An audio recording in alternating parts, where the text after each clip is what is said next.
نحمده ونصلي على رسوله الكريم اما بعد فاعوذ بالله من الشيطان الرجيم بسم الله الرحمن الرحيم قل انما انا بشر مثلكم يوحى الي انما الهكم اله واحد فمن كان يرجو لقاء ربه فليعمل عملا صالحا ولا يشرك بعبادة ربه احدا صدق اللہ العظیم رب اشرح لی صدری ویسر لی امری واحلل عقدۃ من لسانی یفقہوا قولی۔ شرک فی العبادت اور توحید فی العبادت کے ضمن میں 5 عنوانات ہم معین کر چکے ہیں کہ عبادت کا جو جسد ہے، جو جسم ہے، جو نظر آتا ہے، وہ ہے اطاعت۔ اطاعت کے ضمن میں یوں سمجھیے جیسے الجبرا کے فارمولے ہوتے ہیں، ان فارمولوں کے طریقے سے ایک بات نوٹ کر لیجئے۔ حضور نے فرمایا صلی اللہ علیہ وسلم لا طاعت لمخلوق فی معصیت الخالق، مخلوق میں سے کسی کی اطاعت نہیں کی جائے گی جس سے خالق کی معصیت لازم آتی ہے۔ آپ کے والدین وہ بھی مخلوق ہیں، وہ اللہ کے حکم کے خلاف حکم دے نہیں مانیں گے آپ، حالانکہ ہے والدین کے ساتھ نیک سلوک کرو، فرما برداری اچھی بات ہے، ان کی خدمت کرو، لیکن نہیں اللہ کے حکم کے خلاف کوئی حکم دیں گے تو نہیں مانا جائے گا۔ آپ کے اساتذہ ہوں، آپ کے بزرگ ہوں، آپ کے حاکم ہوں، کسے باشد لا طاعت لمخلوق فی معصیت الخالق، اطاعت مطلق صرف اللہ کے لیے، باقی سب کی اطاعت اللہ کی اطاعت کے تابع ہوگی، اللہ کی اطاعت کے دائرے کے اندر ہوگی، جس سے اللہ کا کوئی حکم نہ ٹوٹتا ہو، اللہ کی شریعت کا کوئی حکم جو ہے پامال نہ ہوتا ہو، تب تو اطاعت کی جائے گی۔ ورنہ اگر کسی کے بھی کسی حکم سے، وہ حاکم ہو، وہ آپ کے استاذ ہوں، وہ آپ کے والدین ہوں، بڑے ہوں، بزرگ ہوں، خاندان کے لوگ ہوں، کوئی ہو، اگر آپ نے ان کی بات مان لی، ایسی بات کہ جس سے اللہ تعالیٰ کے کسی حکم کی نفی ہو گئی، اللہ تعالیٰ کے کسی حکم کی جو ہے اس کے اندر نفی ہو گئی، تو پھر یہ شرک ہو جائے گا، شرک فی الاطاعت۔ ہاں اللہ تعالیٰ کی اطاعت کے دائرے کے اندر اطاعت کر دو گے کوئی حرج نہیں۔ اس فارمولے کو اب اپلائی کیجئے۔ میں اب یہاں آج جو گفتگو کر رہا ہوں بڑے سائنٹیفک اور یوں سمجھیے کہ میتھمیٹیکل انداز میں ایک انفرادی سطح پر اپلائی کروں گا اور ایک پھر یہ اجتماعی سطح پر، اس سے آپ کو اندازہ ہوگا کہ یہ کس شکل کے اندر یہ شرک جو ہے ظاہر ہوتا ہے۔ دیکھیے آپ کا نفس آپ کو ایک حکم دیتا ہے، اس کے اندر سے ایک طلب ابھرتی ہے، ایک خواہش ابھرتی ہے، آپ کو معلوم ہے کہ یہ خواہش حرام ہے۔ اب آپ نے اللہ کے حکم کو پس پش ڈالا اور اپنے نفس کی خواہش پوری کی، یہ مخلوق کی اطاعت ہو گئی اللہ کی معصیت میں، یہ شرک ہے۔ غور کر لیجئے، ایک حکم آپ کے نفس کا ہے، بہت خوبصورت انداز میں کہا ہے مولانا روم نے، نفس ما ہم کم ترس فرعون نیست لیکن ایراعون نیست، میرا نفس جو ہے وہ فرعون سے کم نہیں ہے۔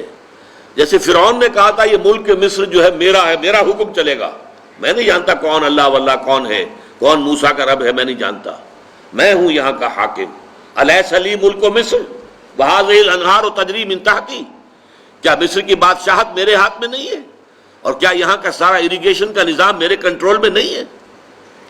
اسی طرح مولانا روم فرماتے ہیں کہ میرا نفس بھی فرعون سے کم نہیں ہے، وہ کہتا ہے یہ وجود میرا ہے، اس پر میری مرضی چلے گی، میں نہیں جانتا کیا حلال اور کیا حرام اور کیا جائز اور کیا ناجائز اور کیا صحیح اور کیا غلط، میری خواہش پوری کرنی ہوگی۔ درمیان قار دریا تختہ بندم کر دئی، باز بھی گوئی کے دامن ترمکن ہوشیار باش۔ اللہ تعالیٰ نے انسان کو بہت بڑے امتحان میں ڈالا ہے، بہت بڑے امتحان میں ڈالا ہے۔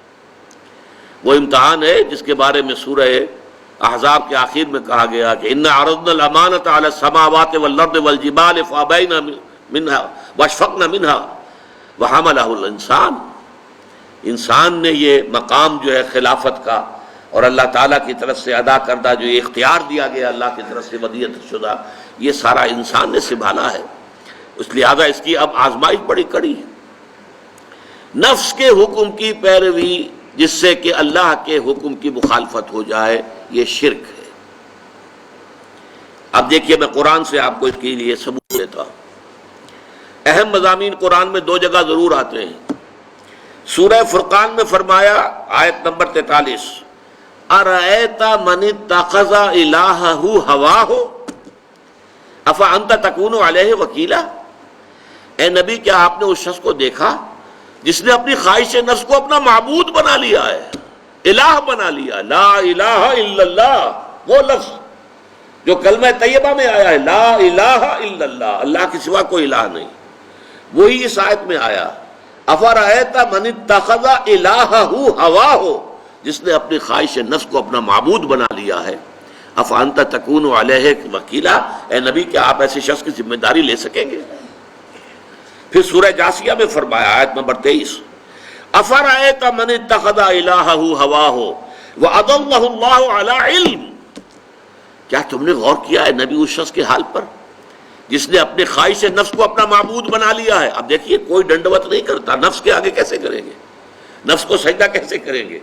مراسم عبودیت تو کوئی نہیں ہو سکتے نا، یہ تو اطاعت ہے۔ نفس کی جو خواہش ہے بغیر یہ دیکھے ہوئے کہ حلال ہے یا حرام ہے، جائز ہے یا ناجائز ہے، صحیح ہے یا غلط ہے، اس کو پورا کر دینا، اس کا مطلب ہے آپ کا معبود آپ کا نفس ہے۔ اور یہ قرآن مجید کی دو آیات سے میں نے ثابت کر دیا کہ یہ نفس الہ بن جاتا ہے۔ دعویٰ ہمارا ہے لا الہ الا اللہ، لیکن ارأیت من اتخذ الہہ ہواہ، افرأیت من اتخذ الہہ ہواہ، بعید ہی انہی الفاظ میں دو مرتبہ یہ مضمون آیا۔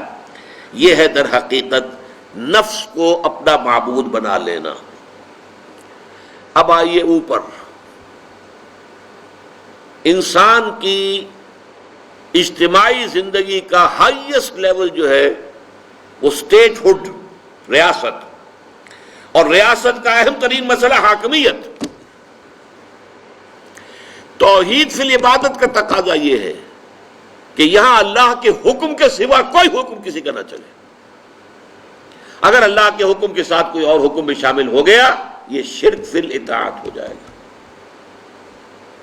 ان الحکم الا للہ، اللہ کے سوا کسی اور کو حکومت کا اور حاکمیت کا حق حاصل نہیں ہے۔ وَلَمْ يَكُنْ لَهُ شَرِيكٌ فِي الْمُلْكِ، بادشاہت میں اللہ کا کوئی شریک نہیں ہے۔ یہ سورہ بنی اسرائیل کی آخری آیت ہے۔ وَلَا يُشْرِكُ فِي حُكْمِهِ أَحَدًا، وہ اپنے حکم اور حاکمیت کے اختیار میں کسی کو شریک کرنے کو تیار نہیں ہے۔ لَهُ مُلْكُ السَّمَاوَاتِ وَالْأَرْضِ، دو مرتبہ سورہ حدید کے اندر آیا ہے۔ الملک القدوس، وہ بادشاہ ہے اور پاک ہے۔ لَهُ الْمُلْكُ وَلَهُ الْحَمْدُ، بادشاہی بھی اسی کے لیے ہے، حمد بھی اسی کے لیے ہے۔ یہ ہے اللہ کی شان۔ اب اس کے خلاف کیا ہے؟ شرک۔ کوئی فرعون بیٹھ جائے، الیس لی ملک مصر، میرے ہاتھ میں ہے حکومت، میں حاکم مطلق ہوں، میرا حکم چلے گا، اس نے خدائی کا دعویٰ کر دیا نا۔ اسی لیے قرآن میں آیا، اس نے کہا انا ربکم الاعلی، میں تو تمہارا رب ہوں بڑا، میرا حکم ماننا پڑے گا۔ کوئی نمرود بیٹھ گیا، حضرت ابراہیم سے جس کا بھی آپ کو معلوم ہے قرآن مجید میں سورہ بقرہ میں مناظرہ بھی ہوا، نمرود نے بھی خدائی کا دعویٰ کیا۔ وہ خدائی کیا ہے؟ یہ کہ ہمارا اختیار مطلق ہے، ہم جو چاہیں کریں۔ چنانچہ آپ نے سنا ہوگا یورپ کی ہسٹری میں the divine rights of kings, بادشاہوں کے جو حقوق اور اختیارات ہیں وہ خدائی اختیارات ہوتے ہیں۔ Divine rights of kings, kings کے اختیارات کو جو ہے، بادشاہوں کے اختیارات کو کوئی چیلنج نہیں کر سکتا، وہ تو اس سے ماوراء ہیں، بلند ہیں کہ ان کے اختیارات کو چیلنج کیا جا سکے۔ ڈیوائن رائٹس، یہ ڈیوائن رائٹس آف کنگز۔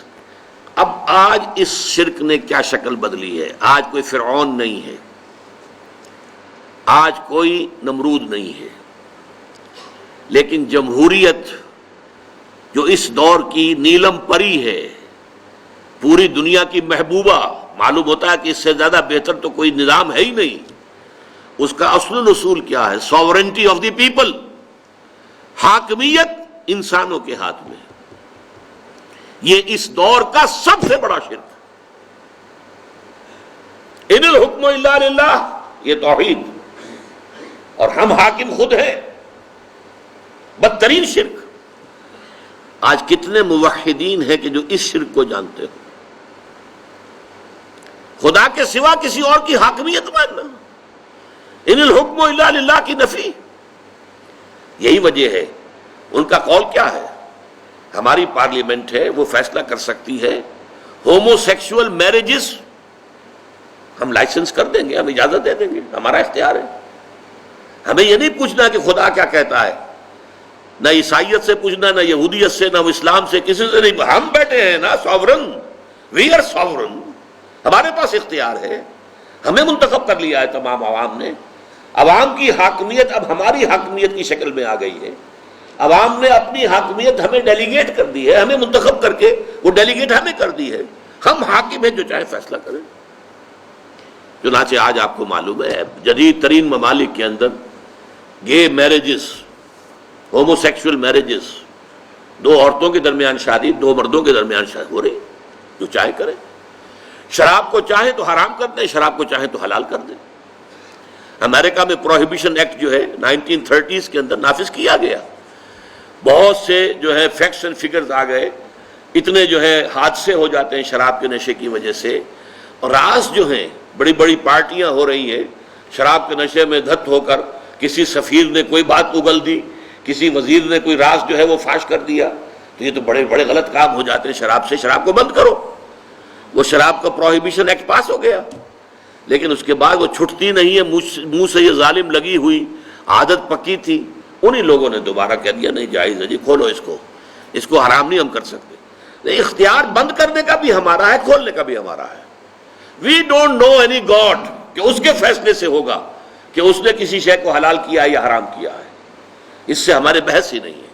احل اللہ البیع وحرم الربا کہا ہوگا اللہ نے، بیع کو حلال کیا اللہ نے اور ربا کو حرام کیا ہے. وہ ٹھیک ہے، وہ قرآن مجید میں آیت پڑھو اور تلاوت کر کے اس کا ثواب لے لو. باقی یہ کہ ہمارا تو آپ نے ابھی سنا، پاکستان کی سب سے اونچی عدالت کے اندر جو باتیں کہی گئی ہیں، کوئی شے حرام بھی ہو تو اگر وہ لوگوں کے لیے ضروری ہو تو ہمیں کرنی پڑے گی. وہ تو اس لیے ہمیں سے کوئی غرض ہی نہیں ہے حلال اور حرام سے. ہمیں تو اپنا نظام جو بھی دنیا کے مرورہ اصول ہیں، جو بھی دنیا میں پورا نظام چل رہا ہے، اس کے ساتھ ہم آہنگ ہو کر اپنے نظام کو چلانا ہے. لہذا ہمارے لیے یہ شراب، یہ جو جوئے کی، جو اس کی سود کی بندش، اس کی کوئی معنی نہیں. تو اس کو اب آپ سمجھ لیجئے. اسی طریقے سے قرآن مجید میں کہا گیا ہے اتخذوا احبارهم ورهبانهم اربابا من دون اللہ. ان اہل کتاب نے اپنے احبار اور رہبان کو بھی اللہ کے سوا رب بنا لیا. اس میں بڑا ایک دلچسپ واقعہ ہے کہ حضرت عدی ابن حاتم طائی جو بہت مشہور تھے، جن کے سخاوت کے بڑے داستانے ہیں، وہ عیسائی تھے، عیسائی قبیلے سے تھے، طے کا قبیلہ عیسائی تھا. تو ان کے بیٹے حضرت عدی ایمان لے آئے. انہوں نے حضور سے ڈرتے ڈرتے کہا حضور یہ قرآن کی یہ آیت سمجھ میں نہیں آئی میرے، اتخذوا احبارہم ورہبانہم اربابا من دون اللہ، ہم نے تو انہیں کبھی رب قرار نہیں دیا. حضور نے فرمایا کہ ایسا نہیں ہے، جسے وہ کہہ دیں کہ حلال ہے تم حلال سمجھ لیتے ہو، جسے وہ کہہ دیں حرام ہے حرام سمجھ لیتے ہو. کہ جی ہاں ایسا تو ہے. یہ تو تم در حقیقت یہ رب تو بنا لیا تم نے انہیں. حلال اور حرام کا فیصلہ اللہ کرے گا، کسی اور کو فیصلہ کرنے کا اختیار حاصل نہیں. یہ فیصلہ اللہ کرتا ہے. اب آپ کو معلوم ہے پوپ کے پاس دنیا میں عیسائی جو ہے سب سے زیادہ بڑی تعداد جو ہے عیسائیوں کی ہے، اور عیسائیوں میں میکسیمم نمبر جو ہے کیتھولکس کا ہے. اور کیتھولک عیسائیوں کے نزدیک پوپ جو ہے معصوم ہوتا ہے، انوسینٹ. پوپ سے خطا نہیں ہو سکتی. جیسے کہ آپ کو معلوم ہے کہ اسماعیلیوں کا امام جو ہوتا ہے، اب اس وقت جو کریم ہے، کریم آغا خان، وہ امام ہے ان کا، وہ معصوم ہوتا ہے، اس سے خطا ہو ہی نہیں سکتی. جیسے نبی معصوم ہوتے تھے، ایسے ہی پوپ بھی معصوم ہے، اور جو ان کا امام ہے جو اسماعیلیوں کا، وہ بھی معصوم ہے. لہذا پوپ جو حکم دے گا بس وہی شریعت کا حکم ہے. یہاں گویا کہ پوپ کو خدا بنا لیا گیا. جہاں اصول ہے، جیسا کہ میں نے کہا کہ آپ الجبر کا فارمولہ لا طاعت لمخلوق فی معصیت الخالق، مخلوق میں سے کسی کی اطاعت نہیں کی جائے گی جس میں کہ خالق کی معصیت لازم آ رہی ہے. جہاں خالق کی معصیت لازم نہیں آ رہی، مانو والدین کا کہنا مانو، اساتذہ کا مانو، بڑوں کا مانو، حاکموں کا مانو، سب کا مانو. آپ کا کوئی شیخ قبیلہ ہے اس کا کہنا مانو، بڑے بھائی کا مانو، لیکن اللہ کے حکم کے دائرے کے اندر اندر.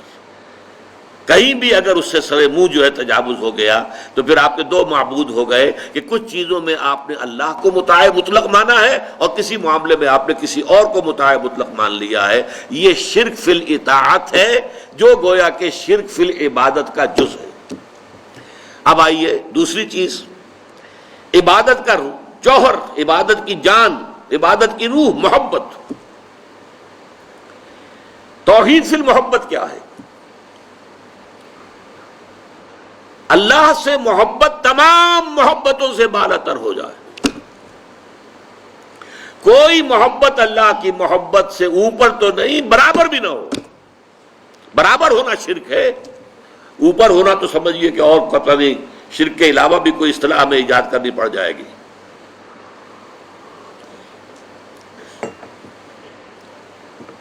سورہ بقرہ میں فرمایا وَمِنَ النَّاسِ مَن يَتَّخِذُ مِن دُونِ اللَّهِ أَندَادًا يُحِبُّونَهُم كَحُبِّ اللَّهِ وَالَّذِينَ آمَنُوا أَشَدُّ حُبًّا لِلَّهِ. لوگوں میں سے کچھ ایسے بھی ہیں جو اللہ کے سوا کچھ ہستیوں کو محبوب بنا لیتے ہیں، اللہ کا مد مقابل بنا کر ان سے وہ محبت کرنے لگتے ہیں جو اللہ سے کرنی چاہیے تھی. وَالَّذِينَ آمَنُوا أَشَدُّ حُبًّا لِلَّهِ، اور جو واقعتاً اہل ایمان ہیں وہ شدید ترین محبت کرتے ہیں اللہ کے ساتھ. تو قرآن یہ نہیں کہتا کہ آپ والدین سے محبت نہ کریں، کرو، لیکن والدین کی محبت اللہ کی محبت کے برابر نہ ہو جائے، اس سے بڑھ نہ جائے. اولاد سے محبت کرو، اولاد کی محبت اللہ کی محبت سے بڑھ نہ جائے. دیکھیے یہ محبتوں کا امتحان ابراہیم سے اللہ نے کیسے کیسے لیا تھا. وَإِذِ ابْتَلَىٰ إِبْرَاهِيمَ رَبُّهُ بِكَلِمَاتٍ فَأَتَمَّهُنَّ قَالَ إِنِّي جَاعِلُكَ لِلنَّاسِ إِمَامًا. کیسے کیسے امتحانوں میں سے پاس ہونے کے بعد پھر وہ مرحلہ آیا کہ اللہ نے فرمایا ابراہیم میں تمہیں تمام نوع انسانی کا امام بناتا ہوں. والدین کو چھوڑا اللہ کے لیے، گھر بار چھوڑا اللہ کے لیے، بادشاہ کے دربار میں آنکھوں میں آنکھیں ڈال کر مناظرہ کیا کہ نہیں کیا؟ بادشاہ جو ہے وہ مرعوب نہیں کر سکا. فَبُہِتَ الَّذِي كَفَرَ، بلکہ جو مناظرہ ہوا ہے تو بادشاہ جو تھا نمرود وہ مبہوت ہو کر رہ گیا. اپنی جان کو اللہ سے، اللہ کی محبت سے زیادہ نہیں سمجھا. آگ میں کود گئے کہ نہیں، بے خطر کود پڑا آتش نمرود میں عشق. عقل ہے محو تماشائے لبے بام ابھی. پھر اپنے ملک کی محبت پر اللہ کی محبت کو ترجیح دی، ملک چھوڑ دیا، ہجرت کی. آخری امتحان جو لیا ہے، آخری امتحان جس سے کڑا امتحان ہو نہیں سکتا.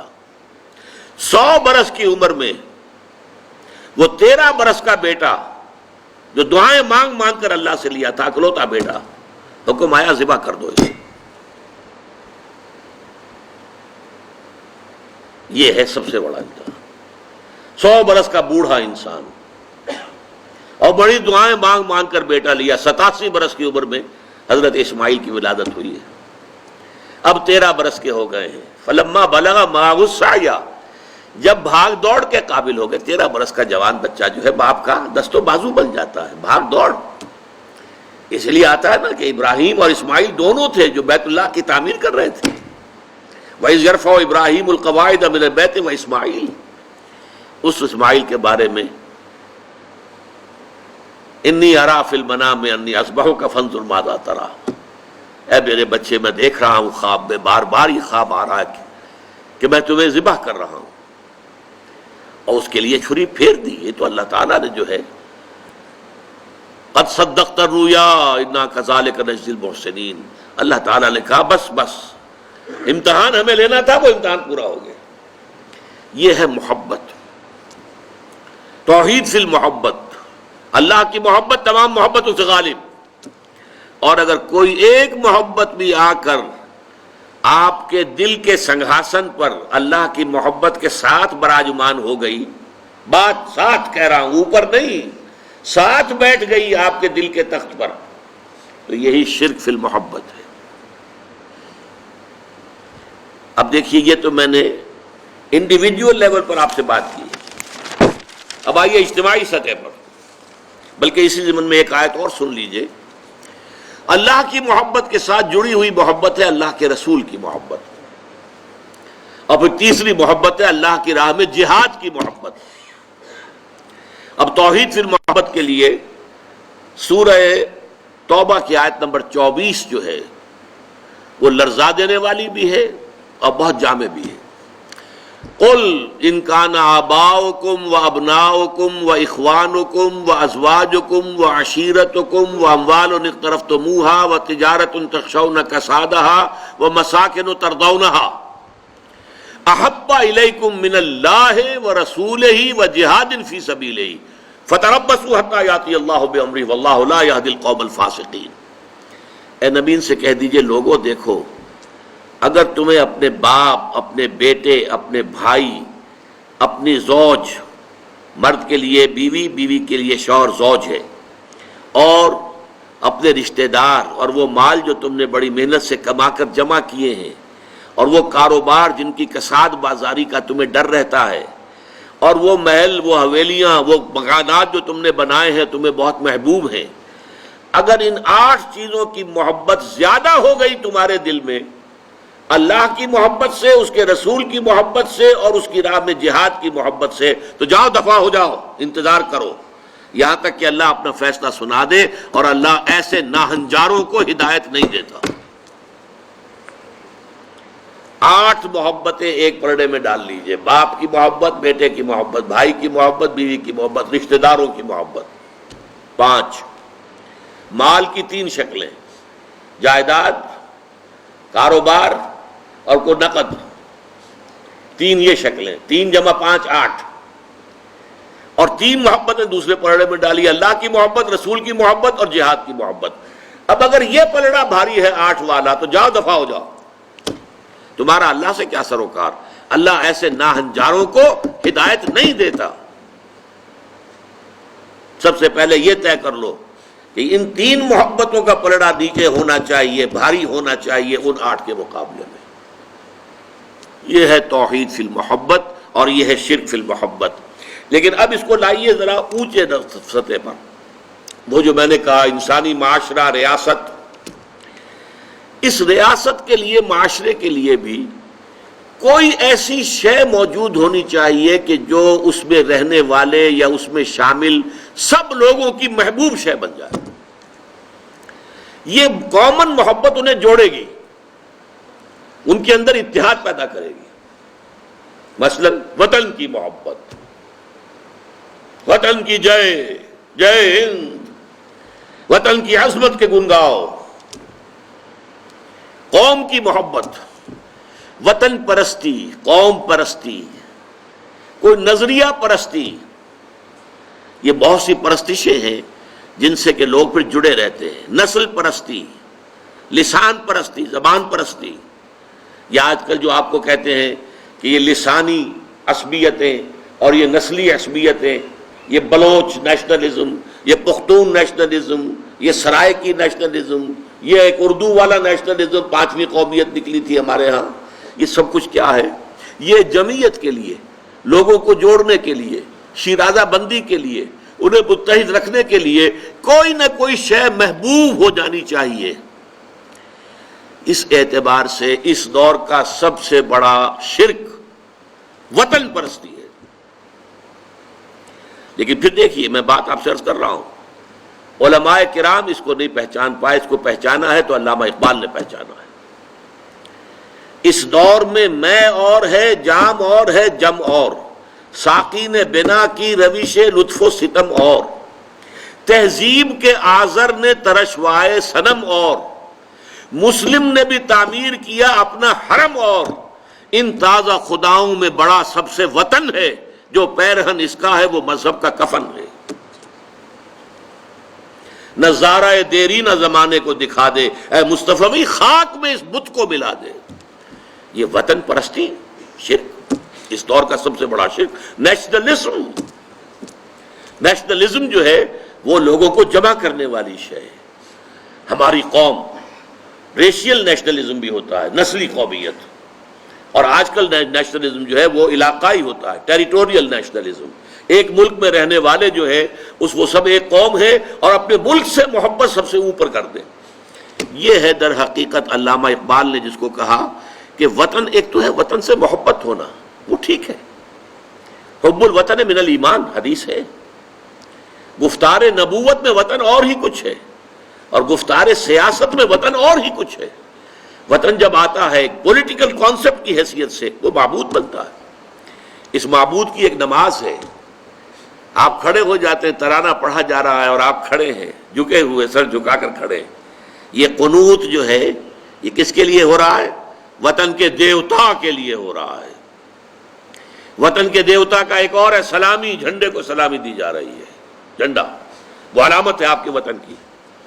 آپ کے علم میں ہوگا، میں اس ترانے کے پڑھے جانے کے وقت کھڑا نہیں ہوتا، اور اس سے بڑی کنٹروورسیز بھی ہوئی ہیں، مجھے بڑی تلخ باتیں بھی سننی پڑی ہیں، لیکن میں یہ سمجھتا ہوں کہ در حقیقت یہ وطن کی نماز ہے، وطن کی حمد ہو رہی ہے، وطن کے اور ترانے گائے جا رہے ہیں۔ در حقیقت یہ اجتماعی سطح پر پولیٹیکل سائنس کے اعتبار سے آج وطن جو ہے وہ جو ہے ایک معبود کی شکل اختیار کر گیا ہے۔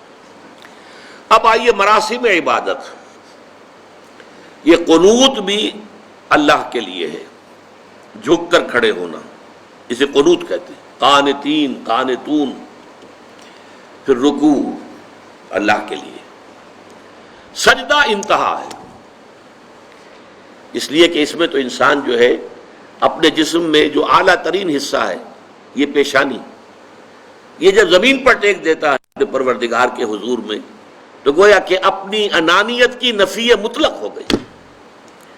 ہمارے اور رب کے درمیان حائل جو ہے ہماری انا، میں، میری مرضی، میری پسند، میری خواہش، میرا فکر، میرا خیال، میری رائے، یہ میں ہے سب سے بڑی وجہ کہ جو پیدا کرتی ہے رکاوٹ۔ اس میں کو آپ جو ہے اللہ کے حضور میں، حدیث میں آتا ہے جب سجدہ کرو تو یوں محسوس کرو جیسے کہ تم نے اپنی پیشانی اپنے رب کے قدموں میں رکھ دی ہے۔ یہ کیفیت سجدہ جو ہے یہ اس کا عروج ہے۔ اس لیے حضور نے فرمایا اقرب ما یکون العبد الی اللہ فی السجود، بندہ قریب ترین جو ہوتا ہے اپنے رب سے وہ سجدے کی حالت میں ہوتا ہے۔ اس کی نفسانیت اور اس کی انانیت کی نفی مطلق ہو گئی، اب درمیان میں کوئی شے حائل نہیں ہے، تو قریب ترین ہو گیا۔ یہ سجدہ جو ہے یہ سابقہ شریعتوں میں سجدہ تعظیمی کی حیثیت سے جائز تھا۔ حضرت یوسف علیہ السلام کو ان کے والدین نے اور 11 بھائیوں نے سجدہ کیا، قرآن مجید سے ثابت ہے، اور سجدہ تعظیمی کہلاتا تھا یہ۔ لیکن شریعت محمدی میں آ کر توحید کی جو تکمیل ہوئی ہے اس کا ایک مظہر یہ ہے کہ سجدہ کسی کے لیے نہیں ہے سوائے اللہ کے۔ مغل دربار میں سجدہ تعظیمی رائج تھا، بادشاہوں کی شان، وہ تو بادشاہت میں جو کچھ ہوتا ہے سب مغلوں کے ہاں تھا۔ سجدہ تعظیمی اور فتوے دے رکھے تھے علماء نے کہ جائز ہے۔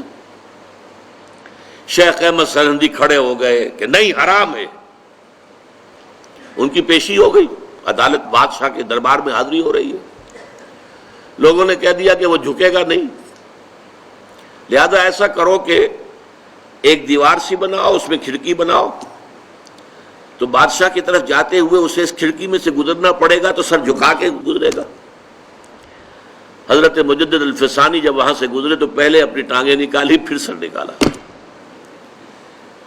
گردن نہ جھکی جس کی جہانگیر کے آگے، جس کے نفس گرم سے ہے گرمی حرار۔ حاضر ہوا میں شیخ مجدد کی لحد پر، وہ خاک کے ہے زیر فلک مطلع انوار، وہ ہند میں سرمایہ ملت کا نگہباں، اللہ نے بر وقت کیا جس کو خبردار۔ گردن نہ جھکی جس کی جہانگیر کے آگے، جس کے نفس گرم سے ہے گرمی حرار۔ یہ ایک بہت بڑا مجاہدہ تھا جو حضرت مجدد الفسانی رحمۃ اللہ علیہ نے کیا، اور جہانگیر گویا کہ ایک طرح سے اس کی توہین ہو گئی، پھر جیل میں ڈال دیے گئے، جیل ہی برداشت کی۔ سجدہ اللہ کے سوا کسی کو نہیں ہے، بلکہ رکوع بھی نہیں ہے، اور اب تو یہ کہ جھکنے سے بھی ہمیں روک دیا گیا ہے۔ اگرچہ ایک تھوڑا سا تو ہوتا ہے، کوئی آپ کے بزرگ آئے ہیں تو ان سے ملتے ہوئے خود بخود انوالنٹریلی، آپ کا ارادہ نہیں ہوتا تب بھی کچھ تھوڑا سا انسان جھکتا ہے، بس اس کو معاف کیا جا سکتا ہے۔ باقی یہ کہ انسانوں کے لیے کسی کے لیے اب کجا یہ کہ جو قبروں کو سجدے کیے جا رہے ہو، تو یہ تو اب کہاں سے کہاں بات پہنچ گئی۔ میں تو چاہ رہا ہوں کہ پازیٹیولی آپ کو یہ فارمولے جو ہے وہ بتا دوں، اس کے بعد اس کی اپلیکیشن خود کیجئے۔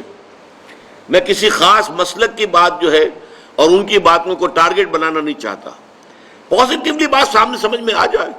توحید فی الاطاعت یہ ہے، شرک فی الاطاعت یہ ہے، چاہے وہ نفس پرستی کی اطاعت ہو اور چاہے وہ عوامی حاکمیت کے تصور کی اطاعت ہو، وہ بھی شرک ہے، یہ بھی شرک ہے۔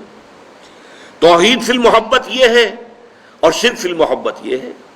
محبت کسی کی بھی ہو، اگر وہ اللہ کی محبت کے برابر ہو گئی یا اس سے اوپر ہو گئی، یہ شرک ہو جائے گا۔ ہاں محبتیں ہوں، تابع ہوں، نیچے رہیں۔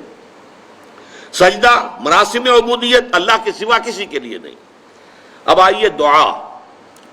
الدعاء مخ العبادہ، الدعاء هو العبادہ۔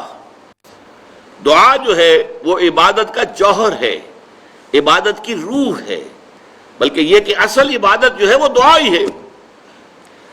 لہذا توحید فی الدعا کیا ہے؟ لا تدعو مع اللہ احدا، اللہ کے ساتھ کسی اور کو مت پکارو۔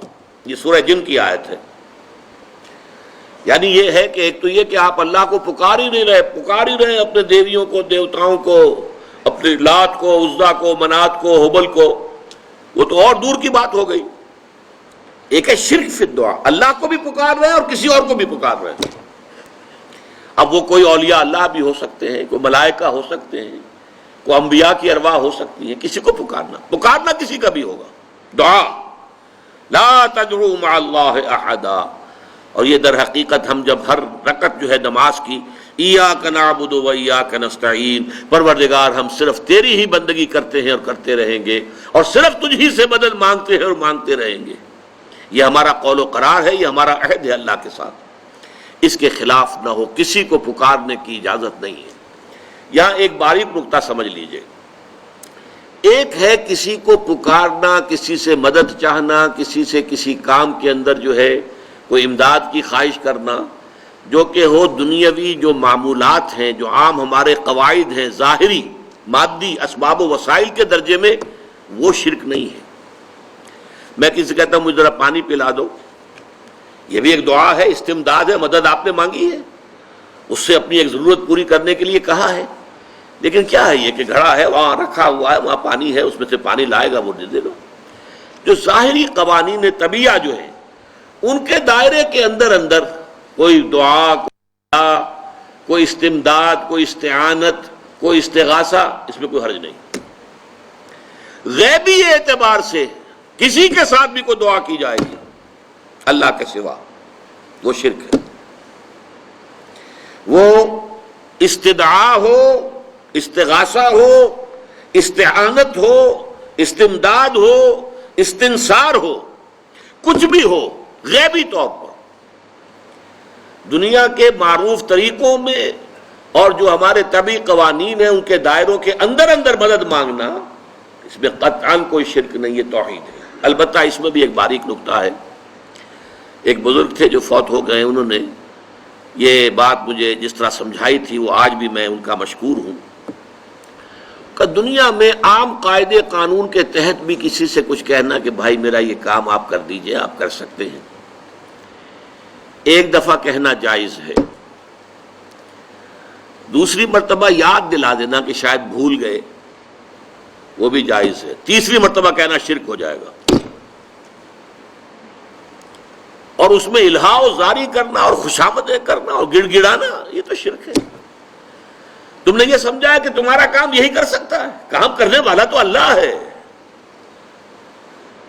لا فاعل فی الحقیقت ولا مؤثر الا اللہ، حضور نے فرمایا کہ اگر تمہیں جوتا باندھنے کا تسبہ درکار ہو تب بھی اللہ سے مانگو، کسی کے سامنے سوال کا جو ہاتھ جو ہے وہ دراز نہ کرو۔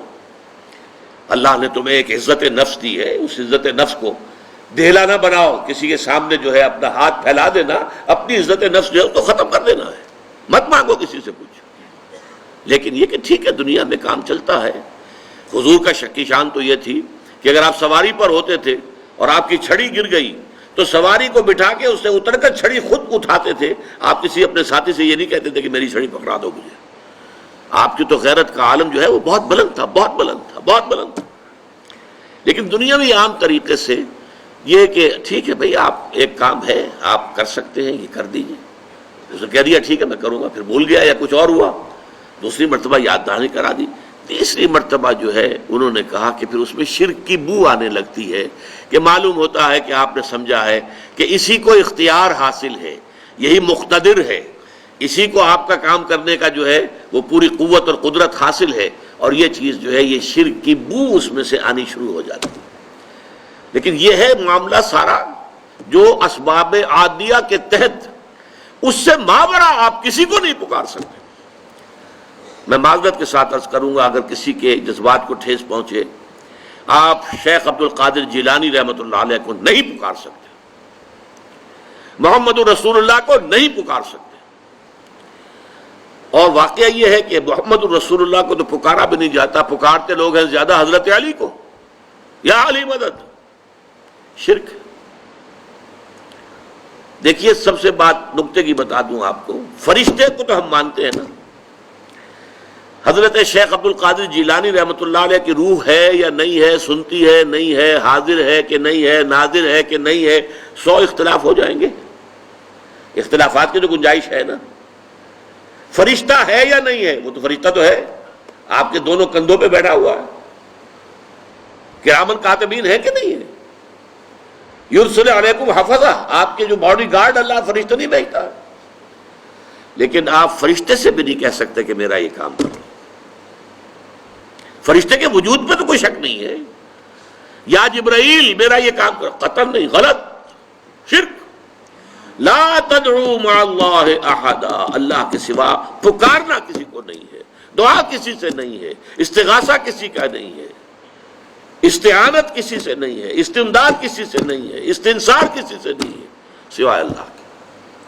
یہ ہے شرک فی العبادت کی چوتھی بحث. پانچویں, عبادت کی اللہ کے ہاں قبولیت کی شرط لازم ہے اخلاص. اخلاص نہیں ہے تو عبادت قبول نہیں. اخلاص کی ضد کیا ہے؟ ریا. ریا کہتے دکھاوا, دکھانے کے لیے کام کرنا. سمعہ, سنانے کے لیے, لوگوں کو سنانے کے لیے کہ یہ کام میں نے کیا ہے تاکہ لوگ سن لیں, اور لوگوں کو معلوم ہو جائے کہ ہم یہ تو بہت ہی اللہ تعالیٰ کے جو ہیں بڑے پہنچے ہوئے آدمی ہیں. اس کے ضمن میں اب آپ ایک پہلے حدیث سن لیجئے, مسند احمد ابن حنبل کی ہے اور مشکات کے حوالے سے. باب الریا والسمعہ, مشکات کا جو ہے اس میں یہ حدیث موجود ہے. حضور فرماتے من صلی یرائی فقد اشرک, ومن صام یرائی فقد اشرک, ومن تصدق یرائی فقد اشرک. جو نماز پڑھتا ہے دکھاوے کے لیے وہ شرک کر چکا. یہ کر چکا کا ترجمہ کیوں کر رہا ہوں؟ اس لیے کہ فعل مضارع ہو تو اس میں اندیشہ ہوتا ہے کہ کام ہو رہا ہے نہیں ہو رہا ہے, پورا ہوتا ہے نہیں ہوتا ہے. کر چکا, کوئی شک ہی نہیں, وہ اس شرک کا ارتکاب کر چکا. یہ جو انگریزی میں present perfect tense, I have done it, he has done it, یہ وہ ہے. قد اشرکا, وہ شرک کر چکا, شرک میں ملوث ہو چکا. جس نے دکھاوے کے لیے نماز پڑھی, جس نے دکھاوے کے لیے روزہ رکھا, اس نے شرک کیا, وہ شرک کر چکا. جس نے دکھاوے کے لیے صدقہ کیا, وہ شرک کر چکا. یہ ہے, نوٹ کیجئے, یہ جب تک کہ یہ اخلاص فی العبادت نہیں ہے, صرف اللہ کے لیے, کسی کو دکھانا نہ ہو. میں نے بالکل شروع میں آپ کو ایک حدیث سنائی تھی کہ حضور نے فرمایا اگر تم نماز پڑھ رہے ہو اور جب تم یہ محسوس کرو کہ کوئی تمہیں دیکھ رہا ہے تو سجدہ طویل کر دو, تو یہ شرک خفی ہے. آپ نماز پڑھ رہے تھے اپنے مگر, فرض کیجئے آپ کا سجدہ جو ہے 10 سیکنڈ کا تھا, لیکن آپ کو محسوس ہوا کوئی آپ کو دیکھ رہا ہے, someone is watching you. اب آپ نے جو ہے وہ سجدہ 15 سیکنڈ کا کر دیا. اس ایک سجدے کے 2 مسجود ہو گئے. 10 سیکنڈ کا سجدہ تو آپ نے اللہ کے لیے کیا, یہ باقی 5 سیکنڈ کا سجدہ کس کے لیے کیا؟ جس کو آپ دکھا رہے ہیں, وہ آپ کا مسجود ہے. یہ شرک, شرک خفی. اس لیے ابتدا میں جو میں نے کہا تھا, کچھ شرک جلی ہوتے, کچھ شرک خفی ہوتے. اس شرک کو کون دیکھے گا؟ یہ تو آپ خود ہی متنبع ہو جائیں تو ہو جائے، اس کو کوئی اور تو نہ اس کے اوپر حکم لگا سکتا ہے، نہ کوئی فتویٰ لگا سکتا ہے۔ اور وہ حدیث بھی یاد کیجئے جو میں سنا چکا ہوں شروع میں آپ کو، کہ یہ جو شرک ہے خفی، شرک خفی کا پہچاننا اتنا مشکل ہے جتنا کسی انتہائی تاریک رات میں سیاہ پتھر پر سیاہ چیونٹی کو چلتے ہوئے دیکھنا مشکل ہے، اتنا ہی یہ شرک خفی کا پہچاننا مشکل ہے۔ رات تاریک اندھیری رات، اور اس میں سیاہ پتھر کے اوپر سیاہ جو ہے چیونٹی چل رہی ہے، اس کا دیکھنا کتنا مشکل ہوگا۔ اس حوالے سے نوٹ کر دیجئے، قرآن مجید میں 3 مقامات پر یہ بات واضح کی گئی ہے کہ جو بھی نیکیاں، جو بھی خیر کے کام، جو بھی عبادت خداوندی کے کام لوگوں کو دکھاوے کے لیے کیے جائیں تو ان کی مثال کیا ہے؟ سورہ ابراہیم میں فرمایا مثل الذین کفروا بربہم اعمالہم کرماد اشتدت بہ الریح فی یوم عاصف۔ یہ جو نیکیاں لے کر آئیں گے، ریاکاری والی نیکیاں اور دکھاوے والی نیکیاں اور سمعہ والی نیکیاں، ڈھیر کے ڈھیر ہوں گے، لیکن ان کی مثال ایسی ہوگی کہ جیسے راکھ کا ایک ڈھیر ہو اور ایک تیز ہوا چلے اور اس پوری راکھ کو بکھیر کے رکھ دے، اس کی کوئی حقیقت نہیں ہوگی اللہ کے یہاں۔ سورہ نور میں فرمایا والذین کفروا اعمالہم کسراب بقیعۃ یحسبہ الظمآن ماء۔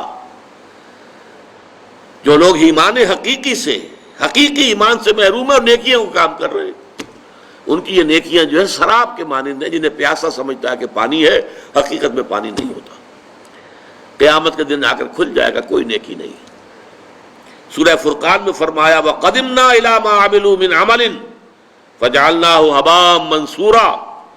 وہ جو بڑے بڑے اعمال لے کر آئیں گے، ہم آئیں گے اور ٹھوکر لگائیں گے اور اس کو ہوا میں تحلیل کر دیں گے، اس لیے کہ ان اعمال کے پیچھے اخلاص نہیں ہوگا۔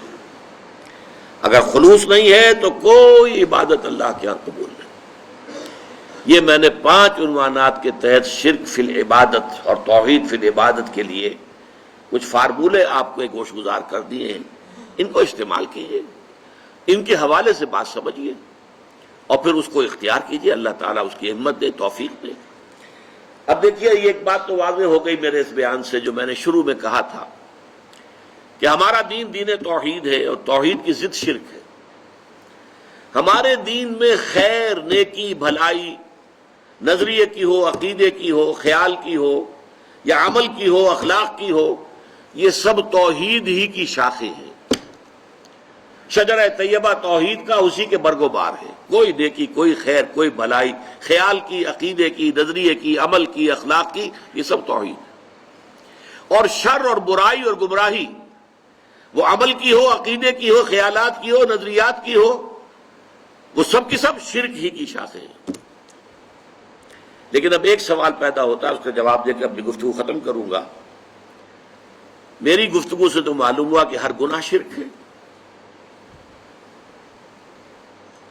پھر یہ جو سورہ نساء میں 2 مرتبہ فرمایا کہ ان اللہ لا یغفر ان یشرک بہ ویغفر ما دون ذلک لمن یشاء، اللہ تعالیٰ اس کو تو نہیں بخشے گا کہ اس کے ساتھ شرک کیا جائے، اس سے کمتر گناہ جو بھی ہوگا جس کے لیے چاہے گا بخش دے گا۔ تو پھر وہ کمتر گناہ کون سے؟ سوال حقیقی ہے یا نہیں؟ آپ لوگوں کا ذہن ادھر گیا یا نہیں گیا؟ جانا چاہیے تھا۔ جواب کیا ہے؟ یہ کام اگر غیر شعوری طور پر ہو رہا ہو، تعمد نہ ہو، ارادے کے ساتھ نہ ہو، نظریے کے تحت نہ ہو، اس کو حق سمجھتے ہوئے نہ ہو، تو وہ گناہ رہے گا اور اس سے توبہ کرنے سے اللہ تعالیٰ اس کو معاف فرما دے گا۔ اور یہ بھی ہو سکتا ہے کہ بغیر توبہ کے بھی معاف کر دے۔ لیکن اگر یہ مستقل ہو، نظریے سے متعلق ہو، جان بوجھ کر کیا گیا ہو، عمدن کیا گیا ہو، تو پھر یہ شرک ہے۔ اس فرق کو ذہن میں رکھیں گے تو پھر وہ آیت سمجھ میں آئے گی ان اللہ لا یغفر ان یشرک بہ ویغفر ما دون ذلک لمن یشاء۔ آخر میں اللہ تعالیٰ سے دعا کرتا ہوں، اللہ تعالیٰ ہمیں ہر نوع اور ہر شکل اور ہر صورت کے شرک سے محفوظ رکھے۔ اقول قولی ھذا واستغفر اللہ لی ولکم ولسائر المسلمین والمسلمات۔